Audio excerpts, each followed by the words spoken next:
باللہ من الشیطان الرجیم بسم اللہ الرحمن الرحیم ان فی خلق السماوات والارض واختلاف اللیل والنہار لآیات لأولی الالباب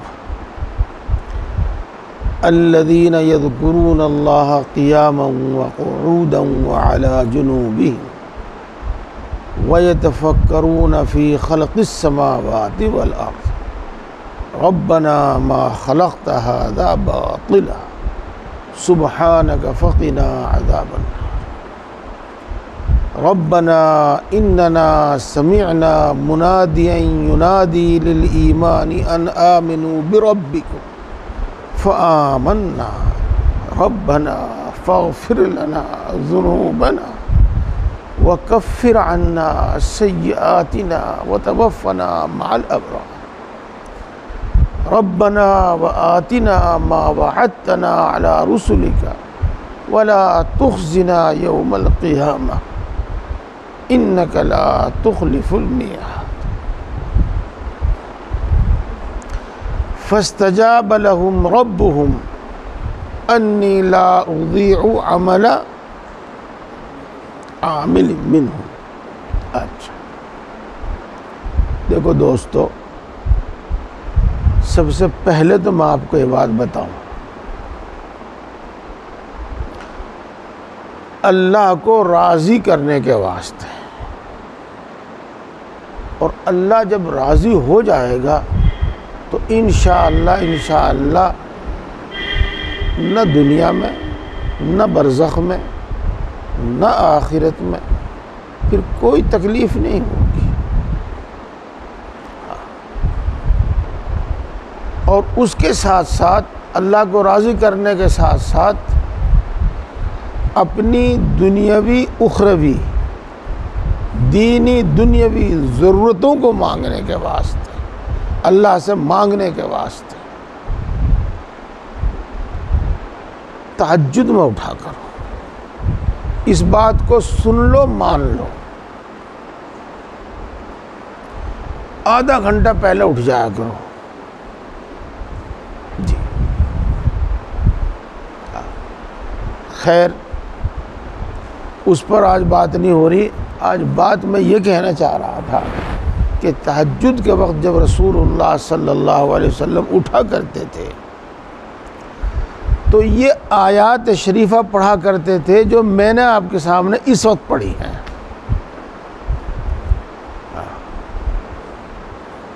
ان فی خلق السماوات، یہاں سے لے کے اور وہاں تک، ولا تخزنا یوم القیامہ انک لا تخلف المیعاد، یہاں تک۔ ایک تو یہ بتانا تھا، اور ایک دوسری بات اس میں یہ ہے، ترجمہ کرتا ہوں میں پہلے۔ بے شک آسمانوں اور زمینوں کے پیدا کرنے میں اور رات اور دن کے بدلنے میں نشانیاں ہیں عقل مند لوگوں کے واسطے۔ نشانی کس چیز کی؟ اللہ تبارک و تعالیٰ کی قدرت کی، اس بات کی کہ اس پوری کائنات کا پیدا کرنے والا اور اس پوری کائنات کا چلانے والا ایک زبردست ہستی ضرور ہے، اس پر دلیلیں موجود ہیں، اسی عالم میں، اسی کائنات میں۔ ایک تو یہ بات بتائی میں نے، آگے چلتے ہیں۔ عقل مند لوگوں کے واسطے وہ نشانیاں موجود ہیں، لآیات لأولی الالباب، عقل مند لوگوں کے واسطے۔ پہلے تو یہ سمجھ لیجئے گا کہ اس کائنات کو دیکھ کر، اس کائنات کو سمجھ کر جو لوگ اس سے اللہ کے وجود پر، اللہ کی قدرت پر، اللہ کے حاکم ہونے پر دلیل بناتے ہیں، صحیح معنی میں عقل مند وہ لوگ ہیں۔ ہم نے اس کو سمجھ لیا کہ جنہوں نے بھاپ سے ریل چلا دی وہ عقل مند ہیں۔ ہم نے یہ سمجھ لیا کہ جنہوں نے فضا کے اندر جہاز اڑا دیے وہ عقل مند ہیں۔ جنہوں نے فلاں ایسی ایجاد کر دی وہ عقل مند ہے۔ اللہ یہ فرماتے ہیں کہ عقل مند وہ ہیں جو اس کائنات میں غور کر کے اللہ تبارک و تعالیٰ کے وجود کو سمجھتے ہیں، اللہ کی قدرت کو سمجھتے ہیں، اللہ کے حاکم ہونے کو، اس ساری کائنات کے مالک ہونے کو سمجھتے ہیں۔ عقل مند وہ ہیں۔ یہ آیت شریفہ 4 پارے میں ہے، ترجمہ تفسیر دیکھ لینا، ایک اس پر یقین کرو، اپنے دل میں اس کو اتارو۔ آگے بھی عقل مند لوگوں کی کچھ صفت آ رہی ہے، میں پہلے اسی کو بتا دوں کہ یہ عقل مند ہیں کیوں۔ میں آپ سے سوال کرتا ہوں، زندگی تو معلوم نہیں، 2 سال کی، 10 سال کی، 100 سال کی، پتہ نہیں، اور اللہ خیر سکھ رکھے پھر اولاد ہے جو ہماری مال و جائیداد کی وارث ہوتی ہے۔ تو جو آدمی صرف اپنے قدم تک دیکھے وہ عقل مند ہے، یہ دور تک دیکھے وہ عقل مند ہے۔ جو سال 6 مہینے کے فائدے نفع نقصان کو سامنے رکھ کر زندگی کے فیصلے کرے وہ عقل مند ہے، یا جو پوری زندگی کو سامنے رکھ کر اس کے فیصلے کرے، بلکہ اپنی آنے والی اولاد اور آنے والی نسلوں کو سامنے رکھ کر فیصلے کرے۔ ہاں، ظاہر بات ہے کہ جو دور کی سوچتا ہے اور دور کی چیز نفع نقصان کو سامنے رکھ کر فیصلے کرتا ہے، اسی کو عقل مند اور ہوشیار مانا جاتا ہے۔ یہ بڑیوں کی ہم بڑی تعریف کرتے ہیں کہ بھائی بہت دور کی سوچتے ہیں وغیرہ وغیرہ۔ تو دیکھو یہ بات بالکل صاف ہے، ہماری تسلیم شدہ ہے، یعنی ہم اس کو مانتے ہیں۔ تسلیم شدہ کا مطلب ہم اس کو مانتے ہیں۔ یہ اور ہمارا جو یقین ہے اور ہمارا جو ایمان ہے، اور اس کے بغیر ہمارا ایمان پورا نہیں ہوتا، کامل ایمان ہی نہیں آتا کہ مرنے کے بعد بھی ہمیں زندہ ہونا ہے، اور پھر ہمیشہ ہمیش کی زندگی ملنی ہے۔ پھر وہاں 2 ہی ٹھکانے ہوں گے، ایک جنت جس میں تکلیف کا نام نہیں ہے، اور ایک جہنم جس میں راحت کا نام نہیں ہے۔ تو اب آپ سمجھو، جس نے اپنی زندگی اور اس دنیا کے واسطے فیصلے کیے وہ عقل مند اور ہوشیار ہے، یا جس نے ہمیشہ ہمیش کی زندگی کو سامنے رکھ کر فیصلے کیے وہ عقل مند ہے۔ یہ ظاہر بات ہے، جس نے ہمیشہ ہمیش کی زندگی کو سامنے رکھ کر فیصلے کیے وہ عقل مند ہے۔ اور اس کائنات میں غور کرنے سے آدمی کے اندر یہ یقین پیدا ہوتا ہے، ایمان پیدا ہوتا ہے۔ یہ ہے، اس لیے یہ لوگ عقل مند ہیں۔ یہ ان کی ایک پہچان ہے، ظاہری پہچان، اور ان کا ایک عمل ہے، کیا الذین یذکرون اللہ قیاما وقعودا وعلی جنوبہم،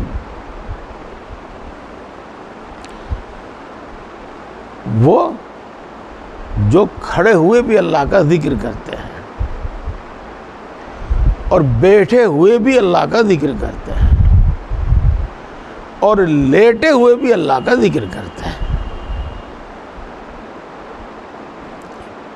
یہ ان کی پہچان ہے۔ ایک بار حضرت عائشہ رضی اللہ تعالی عنہا سے پوچھا گیا رسول اللہ صلی اللہ علیہ وسلم کے عمل کے بارے میں، تو اس وقت آس پاس کے حالات کو دیکھ کر انہوں نے یہ جواب دیا تھا کہ یذکر اللہ فی کل حین، اللہ کے رسول صلی اللہ علیہ وسلم اللہ کو یاد کرتے تھے ہر وقت۔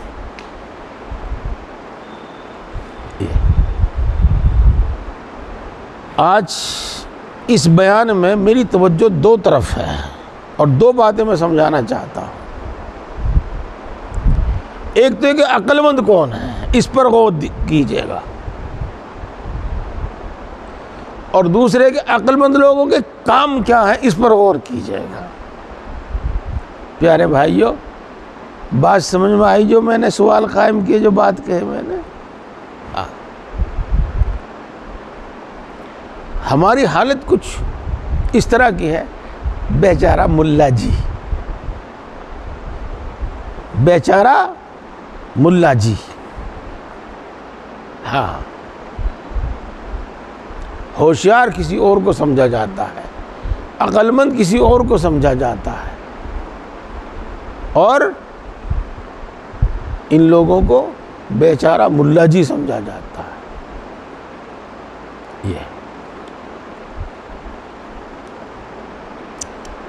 یہ سوچ صحیح نہیں ہے۔ عقل مند اور ہوشیار وہی ہیں جو ہمیشہ کی زندگی کو سامنے رکھ کر فیصلے کرتے ہیں،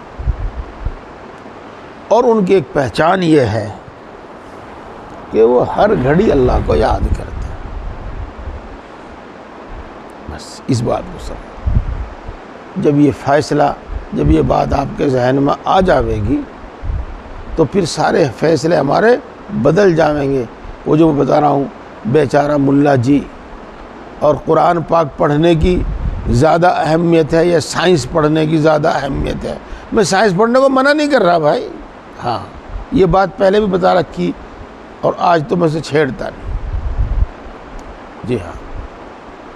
اور نمازیں پڑھنے کی زیادہ اہمیت ہے، قرآن پاک پڑھنے کی زیادہ اہمیت ہے، دینی علم حاصل کرنے کی زیادہ اہمیت ہے، اپنا زیادہ وقت مسجد میں اور اللہ والوں کے پاس گزارنے کی زیادہ اہمیت ہے، یا اور دوسری چیزوں کی اہمیت ہے؟ ہم خود فیصلہ ہو جائے گا پھر جب یہ بات سمجھ میں آ جائے۔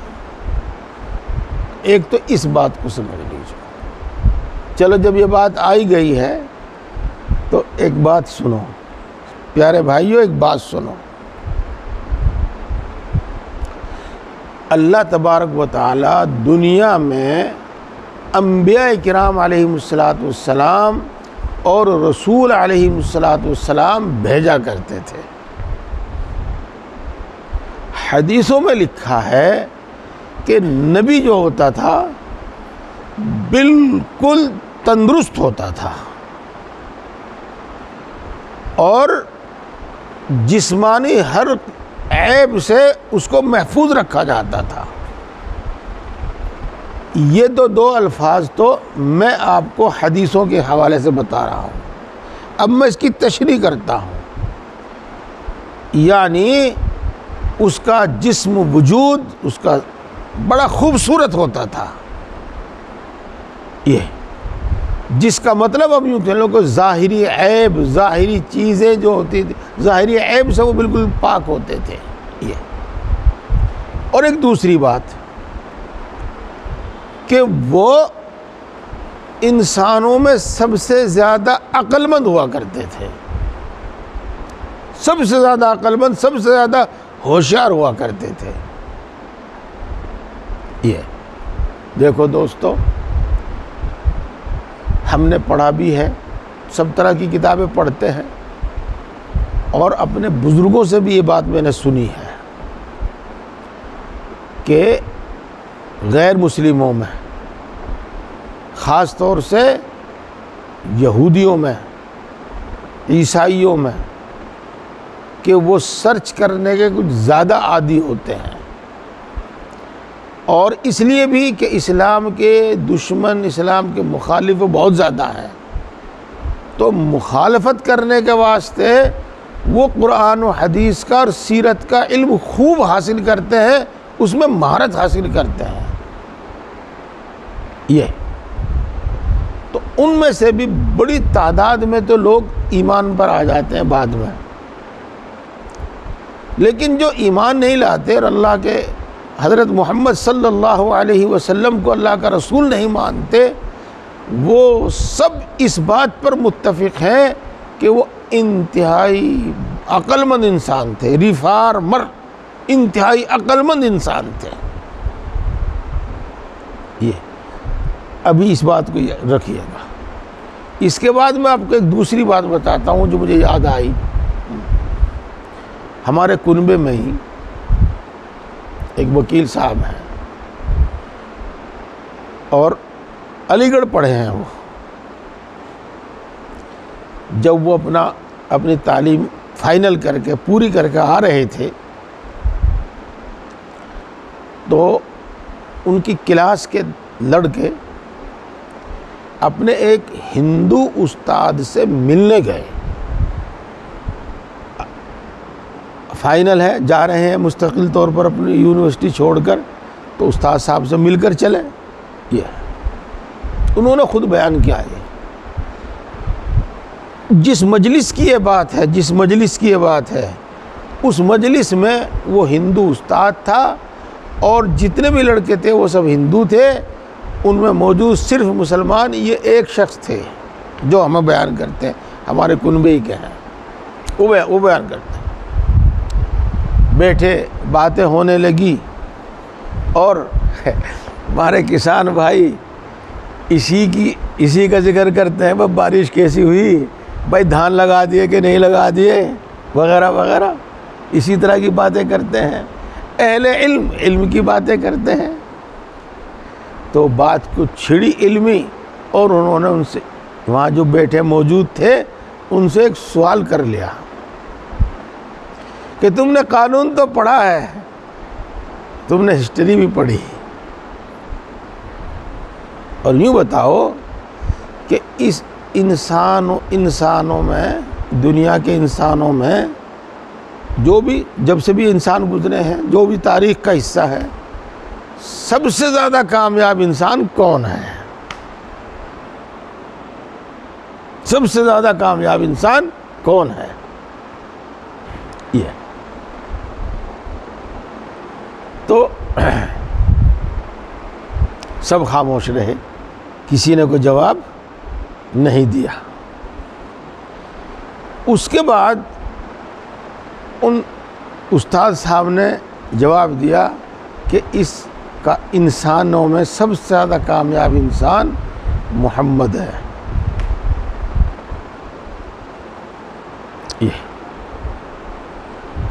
اسی طریقے سے یہ بات تو ہم نے ان سے بہت پہلے سنی تھی، بہت پہلے وہ پڑھ کے جب آئے تھے اس وقت۔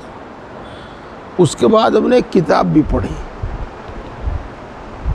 اور اس میں ایک یہودی عالم کا یہی بات تھی۔ اس نے انبیاء کرام، بادشاہ اور جو دنیا میں گزرے ہیں، ان سب کو سامنے رکھ کر جائزہ لے کر یہ فیصلہ کیا تھا کہ سب سے زیادہ کامیاب انسان اس دنیا کا محمد ہے صلی اللہ علیہ وسلم۔ تو میں اس بات سے یہ بتانا چاہ رہا ہوں کہ انبیاء کرام علیہ السلام انسانوں میں سب سے زیادہ عقل مند ہوا کرتے تھے۔ یہ علم والے، عقل والے ہوتے تھے۔ وہ قصہ حضرت خضر، حضرت موسیٰ علیہ السلام کا ہم نے اور آپ نے سنا ہے۔ اس میں حضرت موسیٰ سے یہ سوال کیا گیا تھا کہ اس وقت روئے زمین پر سب سے بڑا عالم کون ہے، سب سے زیادہ علم والا کون ہے؟ تو حضرت موسیٰ نے جواب دیا تھا کہ میں ہوں، اور بات جواب بالکل ٹھیک تھی، چونکہ وہ نبی تھے، رسول تھے۔ حضرت ہارون بھی اس وقت رسول نبی تھے، لیکن وہ تو ان کے ماتحت تھے۔ تو جب یہ بات طے ہو گئی، سب سے زیادہ علم و عقل والے انبیاء کرام علیہ السلام ہوتے ہیں، تو اب آپ ان عقل مند لوگوں کا بھی دیکھو کام کیا ہوتا تھا، ان کی دعوت کیا ہوتی تھی۔ ان کی دعوت اس ہمیشہ ہمیش کی زندگی کو سنوارنے کی ہوتی تھی۔ اس لیے عقل مند واقعی وہی ہیں جو اللہ پر ایمان لاتے ہیں، اللہ کے رسول پر ایمان لاتے ہیں، جنت پر ایمان لاتے ہیں، جہنم پر ایمان لاتے ہیں، آخرت کے دن پر ایمان لاتے ہیں۔ اور جب وہ یہ سمجھ جاتے ہیں کہ اس ساری کائنات کا پیدا کرنے والا اور اس ساری کائنات کے نظام کا چلانے والا اور اس ساری کائنات کا مالک ایک ہستی ہے، تو وہ اپنی ہر مراد اسی سے مانگتے ہیں، پھر کسی دوسرے سے مانگنے کی ضرورت ہی کیا ہے اور فائدہ ہی کیا ہے اس میں۔ یہ اس لیے ان کا عمل، ان کے اعمال میں سے ایک عمل، ان کی صفات میں سے ایک صفت یہ ہے، یذکرون اللہ قیاما وقعودا وعلی جنوبہم۔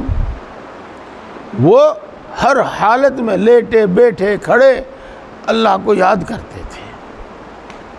بس میرے آج کی یہی دو باتیں ہیں، ایک تو اس بات کو کہ عقل مند کون ہے یہ ذہن میں رکھو، اور ایک کثرت سے اللہ کا ذکر کرو، کثرت سے اللہ کا ذکر کرو۔ یہ ایک ذکر تو وہ ہے جس کو ہم تسبیح لے کر کرتے ہیں، ایک ذکر وہ ہے جس کو ہم بیٹھ کر کرتے ہیں، وہ بھی ذکر ہے۔ لیکن تسبیح والا ذکر بھی ہر وقت نہیں ہو سکتا، اور فرصت اور تنہائی میں بیٹھ کر جو ذکر کرتے ہیں وہ بھی ہر وقت نہیں ہو سکتا۔ ہر وقت کون سا ذکر ہو سکتا ہے؟ ہر وقت وہی ہو سکتا ہے ذکر کہ کوئی نہ کوئی ورد، کوئی نہ کوئی کلمہ زبان پر رکھو، زبان پر رکھو۔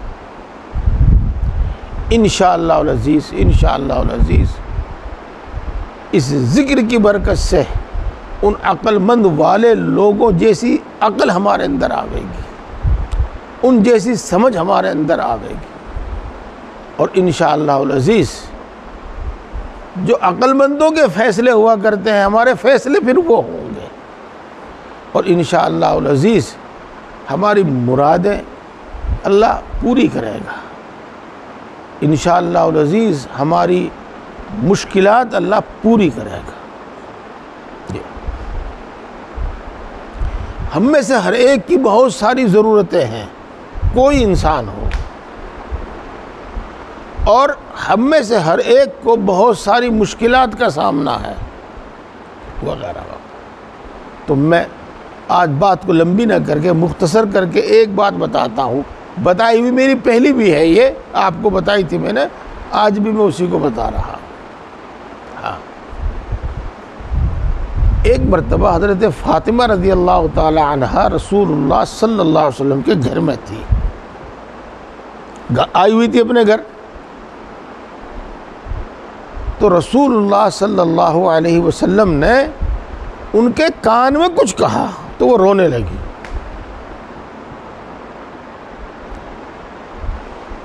پھر کچھ دیر کے بعد ان کے کان میں کچھ اور کہا، وہ ہنسنے لگی۔ جب پہلے کہا تھا تو یہ کہا تھا کہ میں اب اس دنیا سے جانے ہی والا ہوں، اور دوسری بات بعد میں یہ کہی تھی کہ میرے جانے کے بعد سب سے پہلے تم ملو گی مجھ سے آ کے، یعنی میری وفات کے بعد سب سے پہلے تمہاری وفات ہوگی۔ چنانچہ 6 مہینے کے اندر اندر ہی حضرت فاطمہ رضی اللہ تعالیٰ عنہ کی بھی وفات ہو گئی تھی۔ اچھا، اسی دوران رسول اللہ صلی اللہ علیہ وسلم نے ارشاد فرمایا تھا کہ میرے بعد تم کو بہت ساری مشکلات کا سامنا ہوگا، اور ظاہر بات ہے، ظاہر سی بات ہے، اور ان دنوں میں تم یا حی یا قیوم برحمتک استغیث، اس کی کثرت کرنا، اس کو کثرت سے پڑھنا۔ آج میں دوسرے ذکر اذکار کے بارے میں نہ بتا کے بس اسی کے بارے میں بتا کے بات ختم کر رہا ہوں۔ یہ پہلے اس کا ترجمہ سمجھو۔ اے ہمیشہ زندہ رہنے والے، یا حی، ہمیشہ زندہ، وہ ہمیشہ سے ہے، ہمیشہ رہے گا۔ اس کو کسی نے بنایا نہیں، وہ کسی سے پیدا نہیں ہوا، اس کا وجود ہمیشہ سے ہے اور خود بخود ہے، کسی کے پیدا کرنے سے نہیں ہے۔ ہم کہتے ہیں نا خدا خدا، اس کے معنی بھی یہی ہے، خود آنے والا، جس کو کسی نے بنایا نہیں، جو کسی سے پیدا نہیں ہوا، حی ہے، اپنی ذات میں زندہ ہے ہمیشہ سے، اور ہمیشہ زندہ رہے گا۔ کبھی کبھی کبھی بھی نہ پیچھے اس پر فنا طاری ہوئی، نہ کبھی آئندہ اس پر فنا طاری ہوگی۔ حی، زندہ، اور قیوم، قیوم کے معنی ہوتے ہیں سنبھالنے والا۔ تو قیوم کا مطلب یہ ہوتا ہے پوری کائنات کے نظام کو سنبھالنے والا۔ جب ہم اس پر غور کریں نا، بتایا جائے گا تو غور کر لیں گے انشاءاللہ، اور تھوڑا بتایا جائے گا تو زیادہ سمجھ جائیں گے۔ پہلے تو آپ یہی غور کیجئے گا کہ ہمارا ملک ہندوستان کتنا بڑا، اور پھر اس میں آگے بڑھا لیجئے گا کہ ہمارے ملک ہندوستان کے علاوہ اور دنیا کے اندر کتنے ملک اور کتنی آبادی۔ پھر ایک دوسری صورت ہے، ایک چھوٹے سے نکڑ کا نظام سنبھالنا، کتنے علم، سمجھ اور طاقت کی ضرورت ہے، اور پھر اس پوری کائنات کا، یعنی پورے دنیا کا نظام سنبھالنا، اس کے لیے کتنی بڑی طاقت اور کتنی بڑی سمجھ اور علم کی ضرورت ہے۔ اور پھر صرف انسانوں ہی کا نہیں، بلکہ خشکی کے اندر جو بھی ہے، بلکہ تری کے اندر، دریا کے اندر جو بھی کچھ ہے، اس سب کا نظام سنبھالنا، ان سب کو روزی پہنچانے والا، ان سب کی سننے والا۔ یہ تو اس دنیا کو، اس زمین کو ہی دیکھو، پھر اس زمین کے نیچے کیا ہے اور اس زمین کے اوپر کیا ہے۔ ہاں، کتابوں میں لکھا ہے کہ اللہ کی حکومت اس دنیا سے زیادہ آسمانوں میں ہے، اور یہ کائنات اس دنیا سے زیادہ آسمانوں میں ہے۔ تو اس سارے نظام کو تنے تنہا سنبھالنے والا، قیوم، اتنی طاقت والا، اتنا علم والا، اتنا زبردست، یا حی یا قیوم برحمتک استغیث، تیری رحمت کے طفیل۔ رحمت کا مطلب بتاؤں؟ ہاں، دیکھو،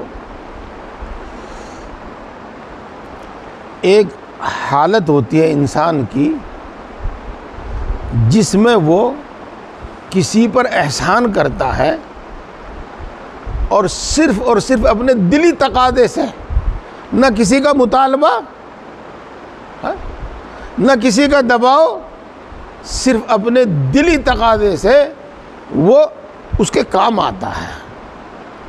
ایک مثال کے طور پر میں بتاؤں آپ کو، آپ چلے جا رہے ہیں اور آپ نے راستے میں کسی بچے کو، جوان کو، بوڑھے کو تڑپتا ہوا دیکھا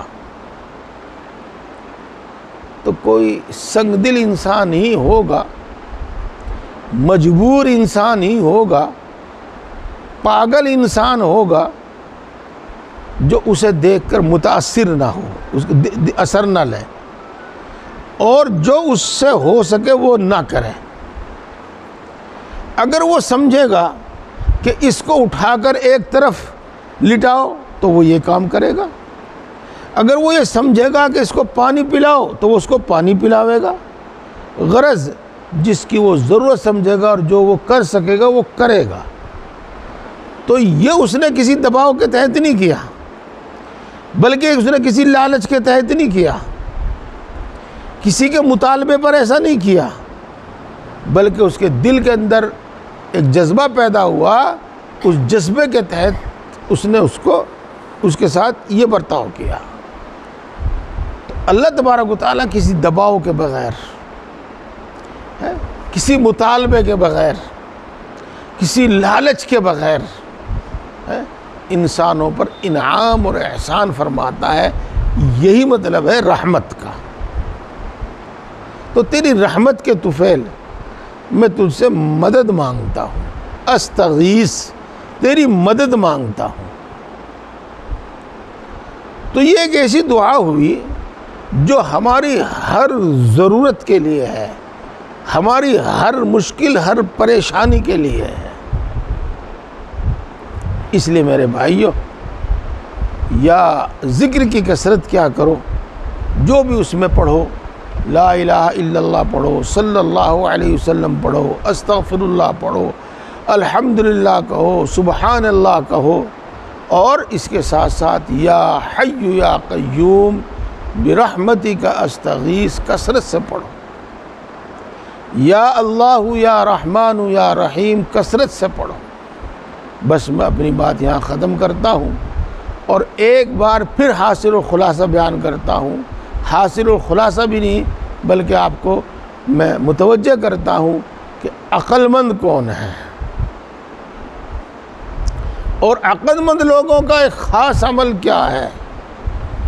عقل مند وہ ہیں جو ہمیشہ کی زندگی کو سامنے رکھ کر فیصلے کرتے ہیں، اور ان کا ایک عمل ہے کثرت سے اللہ کو یاد کرنا، ہر وقت اللہ کو یاد کرنا۔